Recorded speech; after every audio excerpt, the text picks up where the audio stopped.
Kolkata premier লিগে শনিবারই প্রথম খেললো ভবানীপুর। পুলিশ এসিকে 4 গোলে হারিয়ে দিতে তাদের তেমন কোনো অসুবিধা হয় না, কিন্তু প্রথম ম্যাচে ভবানীপুরের এই বড় জয়ের চেয়েও বড় খবর হলো ভবানীপুরকে মেপে গেলেন মোহনবাগানের coach Deggie Cardozo.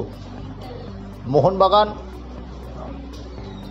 Kolkata premier লিগে 3 প্রধানের মধ্যে সবার পরে নামবে 2রা জুলাই। সেদিন ব্যারাকপুরে মোহনবাগান মুখোমুখি হবে এই ভবানীপুরের।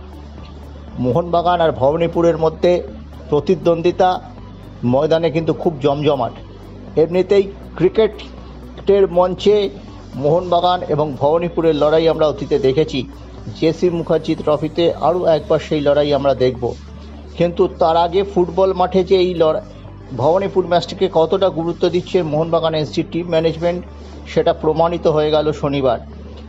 কার্ডোজো বেশ কয়েকজন কর্মকর্তার সঙ্গে গিয়ে ভবানীপুরের খেলা দেখে গেলেন, একেবারে চাক্ষুষ করলেন নৈহাটি স্টেডিয়ামে। কার্ডোজো জানেন যে শক্ত প্রতিপক্ষ ভবানীপুর। এই দলে শঙ্কর রায়, আজাহার উদ্দিন, জিতেন মুর্মুর মতো পরিচিত খেলোয়াড়রা আছেন, সেই সঙ্গে উঠতি জোজো, রিজওয়ান, মদন মান্ডি, বাসুদেব মান্ডির মতো খেলোয়াড়রা আছে। সেই জন্য ডেগি কার্ডোজোর কলকাতা ময়দানের এই নতুন ছেলেদের সম্পর্কে খুব একটা স্বচ্ছ ধারণা আছে এমন কথা বলা যায় না। তাই জন্য তিনি ভবানীপুরকে চাক্ষুষ করে গেলেন। এটাই কিন্তু ভবানীপুরের 4 গোলে জেতার চেয়েও বড় খবর হয়ে গেল কলকাতা প্রিমিয়ার লিগের শনিবারের 5টি ম্যাচের মধ্যে।